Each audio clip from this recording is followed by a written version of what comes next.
भारतीय खबर और मैं हूं मेघा। इन दिनों देश में सबसे ज्यादा जो मुद्दा गरमाया है वो उपराष्ट्रपति पद से जगदीप धनखड़ के इस्तीफे का है।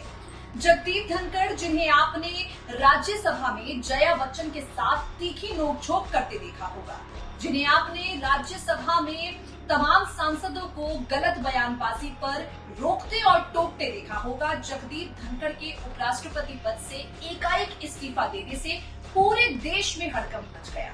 सवाल उठाया जाने लगा, दावा किया जाने लगा कि ये सब कुछ भारतीय जनता पार्टी के दबाव के चलते हुआ है, मोदी सरकार के दबाव के चलते हुआ है।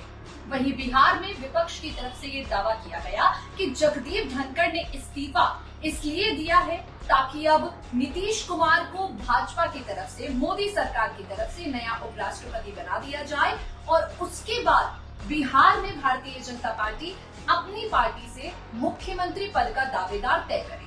कयासबाजी का दौर पूरी तरह से जारी है और इस बीच चुनाव आयोग ने राष्ट्रपति की पूरी तरह से मंजूरी मिलने के बाद उपराष्ट्रपति पद पर चुनाव कराने की प्रक्रिया शुरू कर दी है। चुनाव आयोग ने जगदीप धनखड़ के बाद जो नए उपराष्ट्रपति के लिए चुनाव होंगे उस पर खास बयानबाजी दी है, उस पर अपनी तरफ से प्रतिक्रियाएं दी हैं। चुनाव आयोग ने बताया है कि नए उपराष्ट्रपति के लिए चुनाव किस तरह से किया जाएगा, उससे पहले आयोग क्या तैयारियां करेगा। गृह मंत्रालय की तरफ से चुनाव आयोग यानी इलेक्शन कमीशन ऑफ इंडिया को नोटिस भेजा जा चुका है, उन्हें जानकारी दी जा चुकी है कि अब उपराष्ट्रपति का जो पद है वो पूरी तरह से रिक्त है। तो अब इस मामले पर चुनाव आयोग क्या प्रक्रियाएं करने वाला है, देखिए जरा। उपराष्ट्रपति पद से जगदीप धनखड़ के इस्तीफे के बाद देश में नई हलचल शुरू हो गई है। विपक्ष का दावा है कि ये सब कुछ नीतीश कुमार को नया उपराष्ट्रपति बनाने के लिए किया जा रहा है।